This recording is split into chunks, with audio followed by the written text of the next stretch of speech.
já estamos de volta e eu vou pedir para o Fernando colocar o último vídeo que falta para a gente fazer um comentário sobre ele. As cotas raciais, do meu ponto de vista, se constituem no pior modelo de ações afirmativas e, infelizmente, é um modelo que vem sendo implementado no Brasil atualmente. Modelo este que é a importação indevida de um modelo que foi criado para os Estados Unidos a partir de uma realidade totalmente diferente da realidade racial brasileira. Se o governo quiser implementar uma política de cotas, que faça para os pobres. Então, nesse sentido, cotas sociais para ingresso na universidade, porque assim, obviamente, você estaria, por tabela, atingindo também os negros, já que os negros, hoje em dia, representam 70% dos pobres do país. Quando você cria cotas baseadas apenas na raça, você vai, na verdade, fazer com que o brasileiro passe a tomar consciência da raça e passe a acreditar que o correto é você dividir em vez de unir, é você segregar em vez de agregar. E, na verdade, isso pode trazer um ódio racial, como aconteceu nos Estados Unidos com a criação da Ku Klux Klan. Porque no Brasil, o negro rico vira branco e o branco pobre vira negro.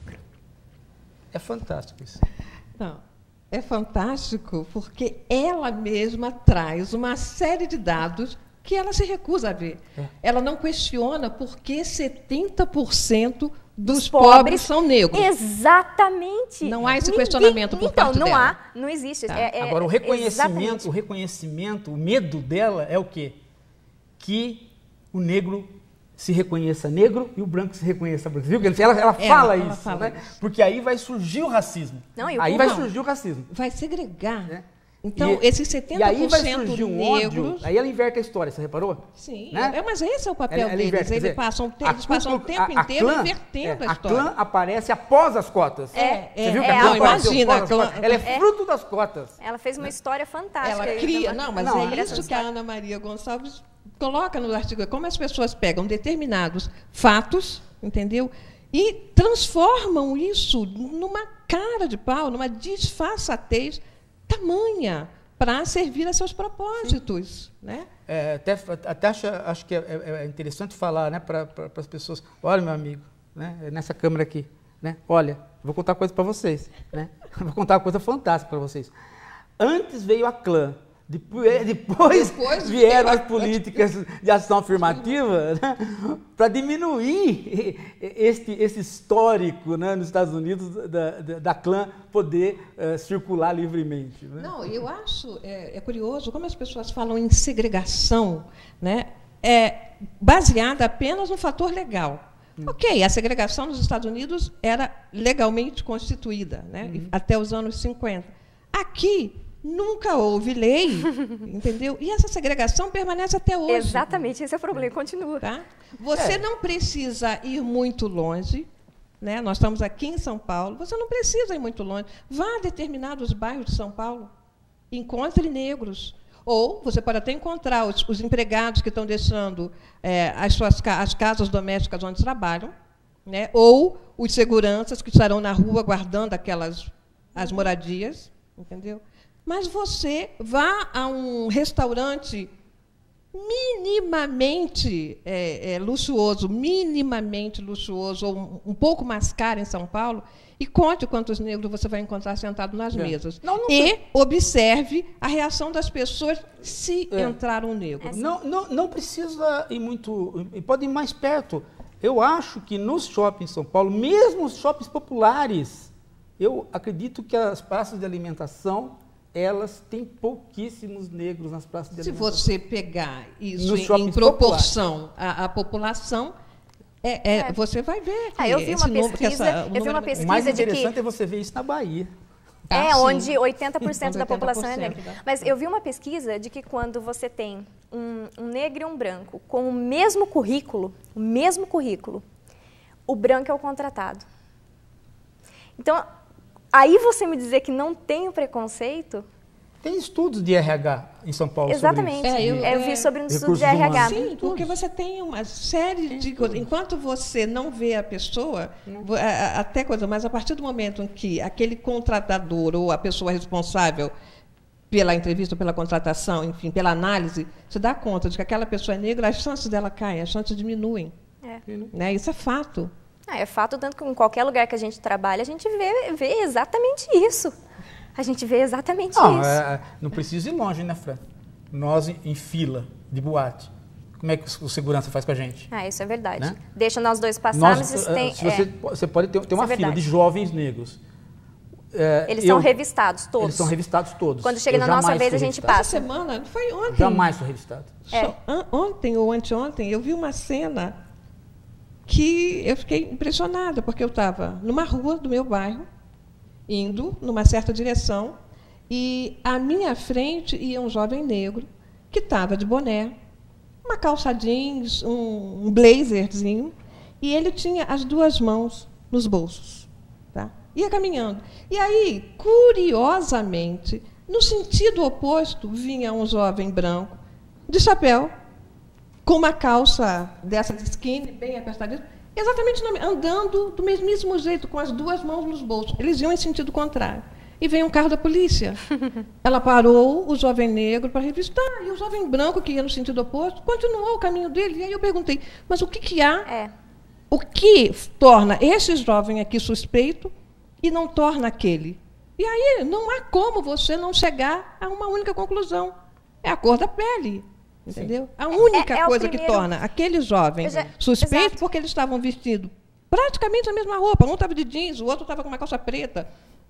Um estava de um blazer, o outro estava de casaco. Os dois estavam de bonés. Então, você pode dizer assim, não está de boné, suspeito. Não, os dois usavam bonés. Eu já escutei de um amigo que faz essa formação policial, e ele falou assim, mas isso é falado na nossa formação policial, mas sabe por quê? Porque a probabilidade do negro ser o marginal e dele estar cometendo algum delito é muito maior do que a do branco. Então a gente para primeiro negro. Porque se você for na cadeia, o número maior de negros na cadeia exatamente. é negro. Então, isso, aí ele mata a história e vai pegando só os fatos, como se os fatos... Que interessam a ele, que atendem a seu propósito, né? Que atendem ao propósito que ele quer.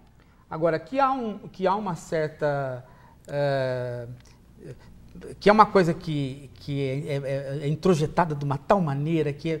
eu tenho uma história fantástica que o Jesse... o senador americano... O Jesse... Como é que ele é? Oh, meu Deus do céu, sempre esqueço. Eu também sou péssima para nome. Que foi candidato à presidência e a liderança negra. Jesse Jackson. O Jesse Jackson, que é o pastor. Ele disse que quando ele saiu do metrô, né, ele saiu do metrô e foi caminhando. Aí estava escuro e ele escutou passos atrás dele. E ele foi acelerando o passo e ele percebia que ele acelerava o passo, o cara também acelerava. Aí ele correu e dobrou uma esquina para olhar, né? Aí ele olhou e quando ele viu, era um branco. E ele falou assim, mas me deu um alívio. Aí ele se deu conta do que... Né? Aí ele se tocou. Ele falou que ele se tocou e ele ficou com vergonha dele mesmo, que ele abaixou, ele falou que ele ficou abaixado, fantástico. Assim, agachado, quase uma hora, com vergonha dele mesmo, dele sair dali. Porque né? é tão introjetado. Porque ele é um cara consciente, sim, não é uma... é claro, né? Mais do que consciente, mas é tão naturalizado. E Então, tão introjetado que você se pega tem uma senhora, nesses tem mesmos... uma senhora no meu prédio, que saiu e o Pitoco, que é meu cão, né? E ela tem um cachorro. E aí o cachorro dela late e o Pitoco não late. O Pitoco fica olhando assim, o cachorrinho latindo. Aí ela vira para assim, não liga não, sabe? Mas olha a cor dele, né? É um cachorrinho preto, né? E o meu cachorro é meio amarelão, né? Meio loiro, né? Aí eu olho assim para ela, né? E vai falar o quê? É uma senhora de 80 anos, ela... não tem nem o que falar, entendeu? Essas imagens. É aquela situação onde já não tem mais o que falar. Uma pessoa dessa nunca vai... Que é uma camada da população que pegou essa... E se você chamar a atenção para o racismo dela, esse racismo... Ela vai falar que não. Ela vai dizer que não. E vai dizer que você está vendo coisas. Mas você isso eu descobri o porquê. Coisas. As pessoas acham que racismo é a violência física. A violência física. Ou seja... Ou o xingamento. Isso. Eu não bato... Não, eu falo com negro. Isso. Exato. Então, assim, quando eu bato em negros, eu sou racista. Eu não bato, mas eu não contrato para trabalhar, eu não convivo com negros. Eu desconfio. Eu desconfio. Eu tenho sempre sob suspeita. Né? Exato. Não, isso são estatísticas. Eu estou seguindo a estatística. Não... No Sul tem muito uma expressão que é chamada a nega ladina. A negra ladina é aquela empregada doméstica que é larápia, que ela rouba a negra ladina. E não tem a branca ladina, tem a negra ladina. Só existe uma. Ela é rápida. Isso que a gente estava falando sobre a questão da nossa linguagem, né? Isso, como denegrir. Denegrir. Como a gente usa o denegrir também. Quer dizer, várias coisas que já estão... Quer dizer, não estou querendo dizer que a pessoa usa o denegrir, está usando de preconceito, mas a própria linguagem nossa já absorveu, mostra como foi construído toda essa imagem em termos de palavras que tem um determinado valor, né, e que mostram, e outras, né, que são... que associam a características negativas em torno do negro. Né? A palavra negro, se você abrir o dicionário e você vai ver todas as acepções, ela tem uma série de acepções negativas. Eu sempre brinco com essa história da consciência negra, né? O dia da consciência negra, né? Então é o dia da consciência pesada, né? Da consciência maldosa, né? Porque consciência negra, né? É a má consciência. Né? Mas porque associou-se a isso. Né? É o dia da má consciência. Associou-se a isso, a uma consciência, a tudo que é negro é sujo, é pesado. Né? Você não fala que o céu... Nossa, olha, o céu está carregado. Você fala, o céu está negro. O céu está negro, está escuro. Está escuro. Né? Existe até uma... E é interessante porque existe uma... Toda vez que que a Rede Globo quer fazer alguma situação, né, de contenção, né, ela faz o negro ficar branco por conta da lente que ela usa, né? Você nunca observei. Por exemplo... Ela tem uma lente que branqueia, né? A Camila Pitanga, mesmo em todas as novelas, ela está extremamente vai branqueando. clara. Vai branqueando. Claro. Poxa, quer mais do que a propaganda da Caixa com o Machado de Assis? Não, essa foi o filme. Ou seja, por mais que a pessoa que fez a propaganda, ela soubesse que o Machado de Assis era negro... Essa tem a ver com a escola. Na hora de fazer a propaganda, você não, quer dizer, a pessoa que fez, inconscientemente, pelo menos ela estava pensando, não pode ser um negro é impossível que um negro seja o gênio da nossa literatura. O nosso maior escritor fosse negro. Mulato. Então, para ele é tão... Agora, veja só. Mesmo que ele já tivesse ouvido falar disso, as atividades intelectuais, não entra na cabeça. São tão pouco associadas ao negro, entendeu? As pessoas não têm isso em conta, que é impossível. E aí o debate que estava ocorrendo do Canal Livre, eles até falam assim, então, mas olha, você diz da questão do negro, mas nós temos exemplos do Machado de Assis, por exemplo. Fala assim, Machado de Assis porque teve oportunidade, porque tinha um branco financiando ele para que ele pudesse... É o chamado apadrinhamento. Teve um apadrinhamento. E é isso que o negro, obviamente, ao perceber a situação, ele sabia que se ele não se valesse do apadrinhamento, ele não galgava outros lugares. Agora, o interessante dessa propaganda... As cotas... Só um minuto. As cotas provam o quê? Que a pessoa não tinha a oportunidade de chegar até a universidade, mas quando ela chega na universidade, o rendimento escolar dela é o mesmo rendimento escolar do que qualquer outro aluno. Superior, inclusive. Exatamente. Né? Se não me engano, a UERJ fez um estudo com os seus alunos cotistas que mostra que o desempenho deles em várias áreas supera ao dos demais tem muita estudantes. gente também que pensa que a cota implica em não exame de vestibular. Exato. O que é mentira. O que é mentira, exatamente. A pessoa se submete à mesma prova dos demais. Né? Outra coisa que as pessoas se esquecem é que no Brasil nós só tivemos presidente mulher por conta de cota. Né? A cota hoje nem é mais preenchida. Mas a cota, para você ter um partido, tinha que ter mulheres. Né? E foi isso que fez com que as mulheres participassem da política. No começo começou na brincadeira. O cara punha lá a mãe, a tia, né, para preencher. Ainda fazem isso. Só que a coisa se torna séria. Mas o problema é que a obrigação criou a oportunidade. Exatamente. Se não tivesse a obrigação, não criaria oportunidade. Né? E aí sempre a ideia de que mulher é alguma coisa que não pode participar, não tem aptidão para isso. Para isso, né? Ainda tem, você ouve as piadas. Quanto mais você... Por isso que eu falo que a questão visual da cota é importante. Você vê as pessoas, olhar, né? E você vê, fala assim, puxa vida,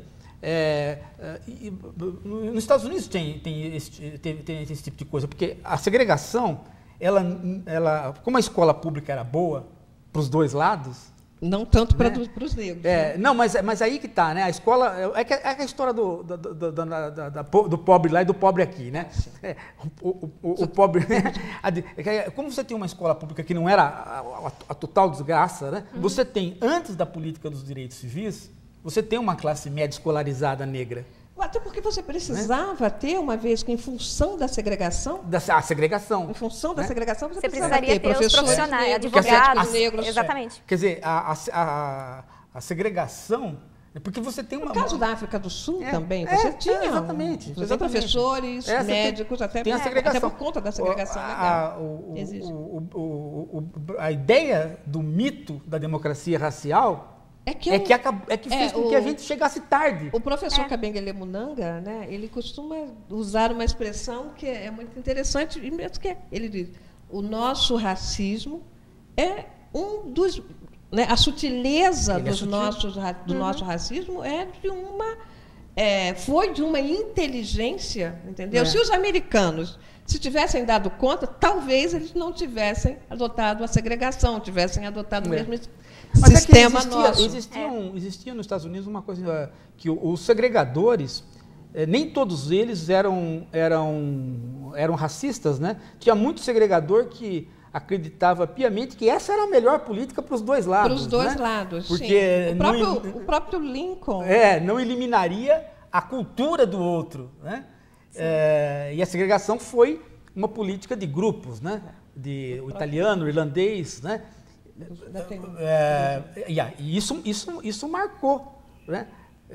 Que agora está acontecendo com os latinos, né? A mesma coisa com os latinos, né? Lá nos Estados Unidos. Mas eu acho que hoje o processo se dá de forma bastante diferente, né? Quer dizer, hoje os Estados Unidos, mais do que nunca, se reconhece como um país multicultural, né? Pluricultural. As universidades americanas, elas dão um valor muito grande, procuram, né, essa diversidade, porque elas chegaram à conclusão, aquela sociedade chegou à conclusão que essa diversidade é muito mais enriquecedora para o país do que uma hegemonia de um grupo, do que da hegemonia de um grupo como foi até os anos 50. Né? Então, eu acho que hoje é um país que se pauta, ou pelo menos vem, né, acho que no Brasil traz esse discurso. A gente confunde muito no Brasil um fenótipo não marcado racialmente, né, com a democracia racial. Né? Não é verdade? É que, na verdade... É um fenótipo que, se você quiser roubar um passaporte de alguém, roube de um brasileiro. Né? Isso é muito comum lá fora, você ouvir. Porque né? Ele parece qualquer e ao parecer tipo com todo pode mundo, ser. dá a impressão de que... Então, mas por muito tempo acreditou-se que isso aqui era um paraíso racial. Né? Os próprios negros americanos, nos anos 30, 40, né, achavam que o Brasil era um modelo a ser seguido.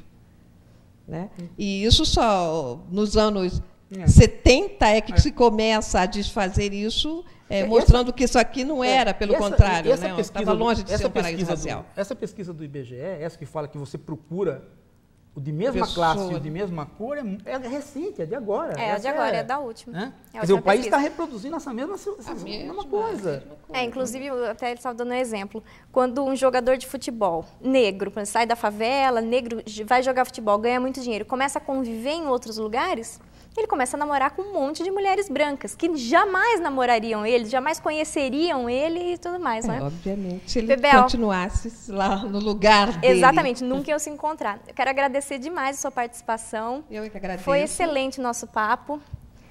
Quer deixar algum contato? Quer falar alguma coisa? Não, só dizer que foi um prazer de estar aqui. Prazer foi nosso, e que eu espero que no próximo ano, né, a discussão em torno das políticas, das cotas, da reflexão sobre a consciência negra esteja mais à frente, mais avançada, tenhamos avançado mais um pouco. Tomara. Que a gente converse, que o ano que vem a gente converse com menos indignação. É verdade, é uma esperança nossa. Pessoal, muito obrigada por assistir a Hora da Coruja. Semana que vem estamos de volta.